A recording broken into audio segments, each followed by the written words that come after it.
अस्सलाम वालेकुम grade 5। My name is Sadaf and I am your computer teacher. Students, हम लोग पढ़ रहे थे यूनिट नंबर 4 जिसका नाम है कंप्यूटर सॉफ्टवेयर।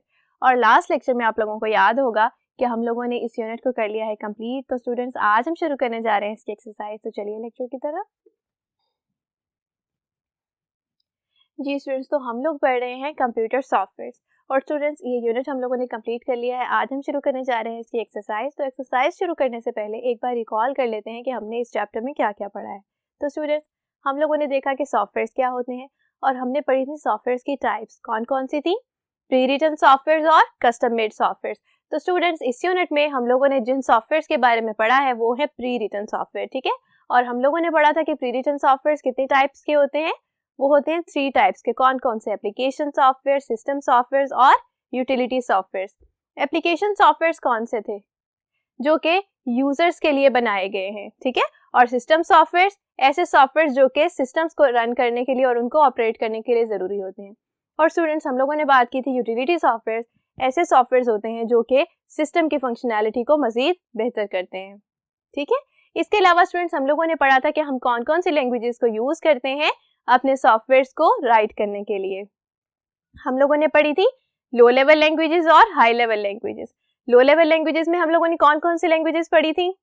हमने पढ़ी थी मशीन लैंग्वेज और असेंबली लैंग्वेज। इसके अलावा हम लोगों ने देखा था कि किस तरह से हम लोग अपनी लैंग्वेजेस में लिखे गए प्रोग्राम्स को मशीन लैंग्वेज में ट्रांसलेट कर सकते हैं इंटरप्रेटर और कंपाइलर के जरिए। तो स्टूडेंट्स, ये थी छोटी सी समरी हमारे इस यूनिट की। तो चलिए अपनी एक्सरसाइज शुरू करते हैं। फर्स्ट क्वेश्चन देखिए, चूज द करेक्ट ऑप्शन। यानी कि स्टूडेंट्स, आप लोगों के पास कुछ क्वेश्चंस हैं और उन क्वेश्चंस के हैं कुछ पॉसिबल आंसर जिनमें से आप लोगों ने करेक्ट ऑप्शन को चूज करना है। तो चलिए शुरू करें। Dash are general purpose programs written for system. तो स्टूडेंट्स, जरा देखिए क्या लिखा हुआ है यहाँ। सिस्टम के लिए लिखे गए जर्नल पर्पस प्रोग्राम्स हैं, ठीक है, that provide easier way of writing application software, जो कि आप लोगों को एक इजियर वे प्रोवाइड करते हैं एप्लीकेशन सॉफ्टवेयर को लिखने का। जरा ऑप्शंस देखिए, एप्लीकेशन सॉफ्टवेयर, सिस्टम सॉफ्टवेयर या फिर यूटिलिटी सॉफ्टवेयर। तो स्टूडेंट्स, हम लोगों ने पढ़ा था यूटिलिटी सॉफ्टवेयर जैसे सॉफ्टवेयर होते हैं जो कि हमारे सिस्टम के लिए बनाए जाते हैं, लेकिन वो सिस्टम के लिए नेसेसरी नहीं होते, बल्कि वो सिस्टम की फंक्शनैलिटी को बेहतर करते हैं। और स्टूडेंट्स, जिस तरह से ये यहाँ लिखा हुआ है कि एप्लीकेशन सॉफ्टवेयर को राइट करने के लिए ये सॉफ्टवेयर जरूरी होते हैं, तो स्टूडेंट्स, वो कौन से सॉफ्टवेयर हैं? वो है यूटिलिटी सॉफ्टवेयर, ठीक है। तो इसका मतलब ये हुआ कि करेक्ट आंसर कौन सा है? Utility software. तो चलिए इसे मार्क कर लें।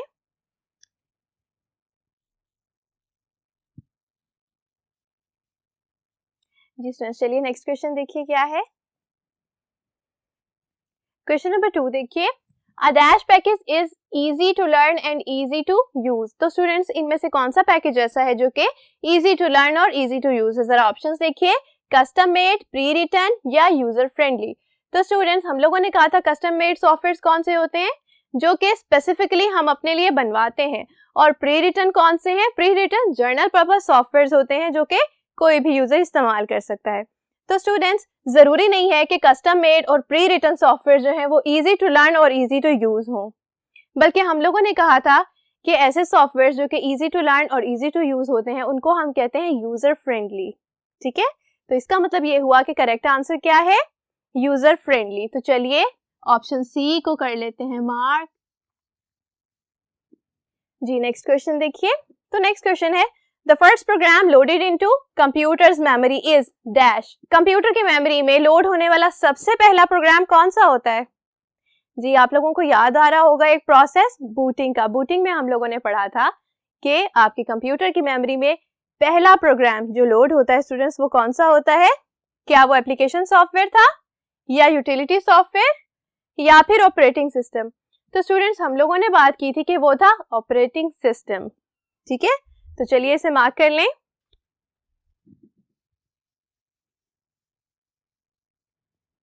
जी नेक्स्ट क्वेश्चन देखिए, the first step in programming language was.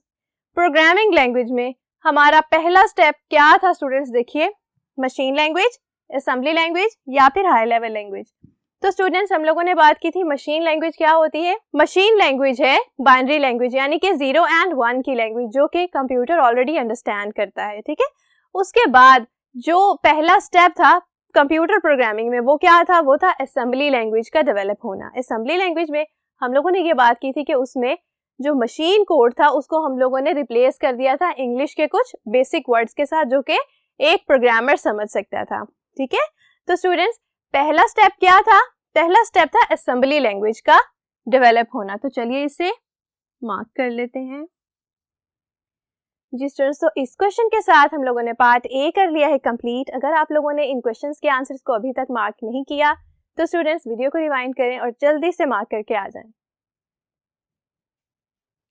Ji students, तो अब हम देखेंगे कि हमारा पार्ट बी क्या है। तो चलिए देखिए, पार्ट बी है फिल इन द ब्लैंक्स, यानी कि स्टूडेंट्स आप लोगों को कुछ स्टेटमेंट्स दी जाएंगे जिनमें ब्लैंक्स और उन ब्लैंक्स को हम लोगों ने सुइटेबल वर्ड्स के साथ फिल करना है। तो चलिए देखिए, पहली स्टेटमेंट है an operating system loads and dash the program. तो स्टूडेंट्स ऑपरेटिंग सिस्टम क्या करता है? हमारे प्रोग्राम्स को लोड करता है और क्या करता है? और उन प्रोग्राम्स को करता है एग्जीक्यूट।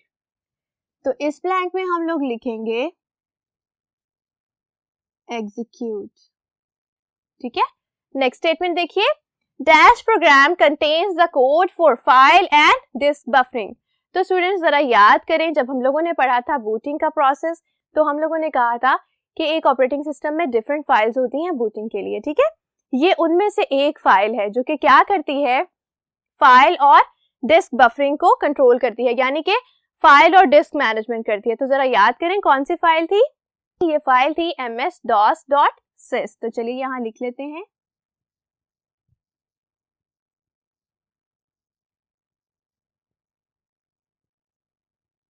जी, तो स्टूडेंट्स नेक्स्ट स्टेटमेंट देखिए, if dash file exist it is automatically executed during booting. तो स्टूडेंट्स कौन सी फाइल ऐसी है जो कि बूटिंग के दौरान खुद ही से एग्जीक्यूट हो जाती है? जी याद करें, वो फाइल थी autoexec.bat।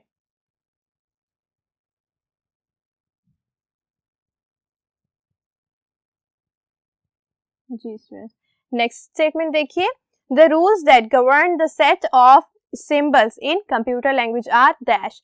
तो स्टूडेंट्स सेट ऑफ सिंबल्स क्या है?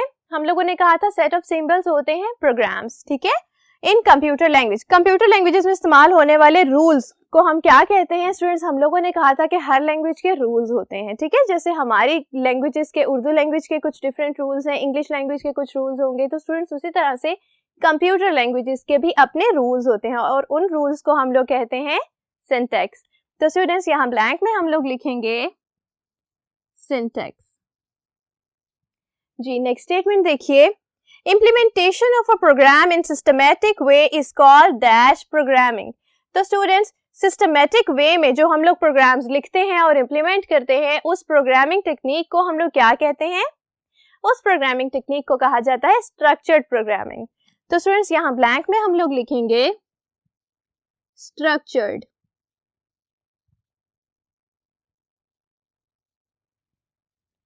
जी स्टूडेंट्स, तो इस स्टेटमेंट के साथ ही हम लोगों ने पार्ट बी को कर लिया है सॉल्व। अगर आप लोगों ने इन क्वेश्चंस के आंसर्स को अभी तक नोट नहीं किया तो स्टूडेंट्स वीडियो को पॉज करें और जल्दी से क्वेश्चंस के आंसर्स को नोट कर लें। जी स्टूडेंट्स, तो हम लोगों ने पार्ट ए और पार्ट बी को अच्छे तरीके से सॉल्व कर लिया है। अब हम देखेंगे हमारी एक्सरसाइज का पार्ट सी क्या है। तो चलिए देखिए, tick the correct and cross the wrong. तो स्टूडेंट्स आप लोगों के पास हैं कुछ स्टेटमेंट्स जो कि रॉन्ग भी हो सकती हैं और करेक्ट भी हो सकती हैं।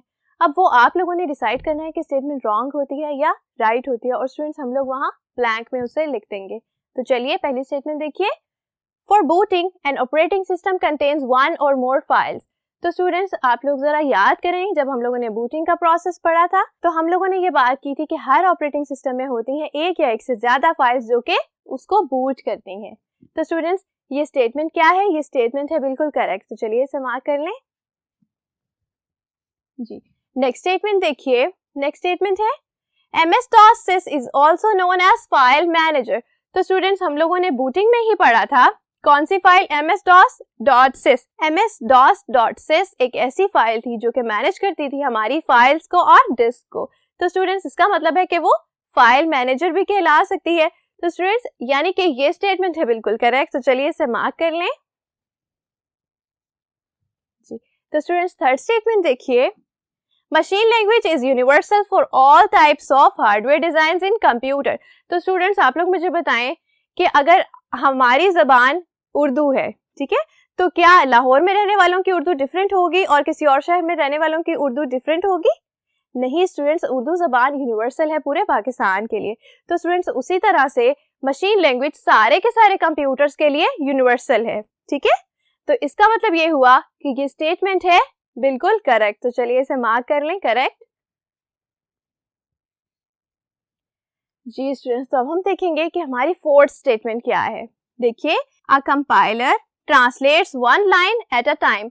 तो स्टूडेंट्स आप लोग मुझे बताएं, हम लोगों ने कितने ट्रांसलेटर्स पढ़े थे? हमने पढ़े थे 2 ट्रांसलेटर्स, इंटरप्रेटर और कंपाइलर। और स्टूडेंट्स हम लोगों ने कहा था इंटरप्रेटर एक ऐसा ट्रांसलेटर है जो कि हमारे प्रोग्राम को लाइन बाय लाइन ट्रांसलेट करता है, लेकिन कंपाइलर क्या करता है?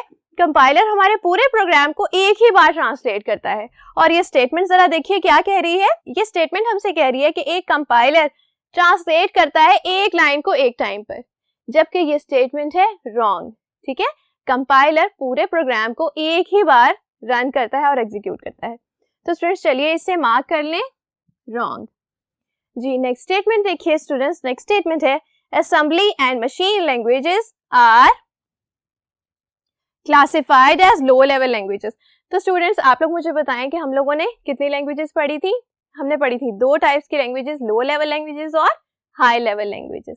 लो लेवल लैंग्वेजेस में हम लोगों ने 2 लैंग्वेजेस पढ़ी थी, कौन सी? हमने पढ़ी थी मशीन लैंग्वेज और असेंबली लैंग्वेज। तो स्टूडेंट्स ये स्टेटमेंट भी तो हमसे यही कह रही है ना कि मशीन लैंग्वेज और असेंबली लैंग्वेज लो लेवल लैंग्वेजेस हैं। जी स्टूडेंट्स ये स्टेटमेंट है बिल्कुल करेक्ट। तो चलिए इसे मार्क कर लें। जी स्टूडेंट्स, तो इस क्वेश्चन के साथ ही हम लोगों ने अपने पहले 3 पार्ट्स को अच्छे से सॉल्व कर लिया है। अगर आप लोगों ने अभी तक इन आंसर्स को नोट नहीं किया तो स्टूडेंट्स वीडियो को एक बार दोबारा देख लीजिए और सारे के सारे आंसर्स को अपनी बुक्स पर नोट कर लें। बाकी के क्वेश्चंस हम पढ़ेंगे नेक्स्ट लेक्चर में। तब तक अपना ख्याल रखिएगा स्टूडेंट्स। अल्लाह हाफिज़।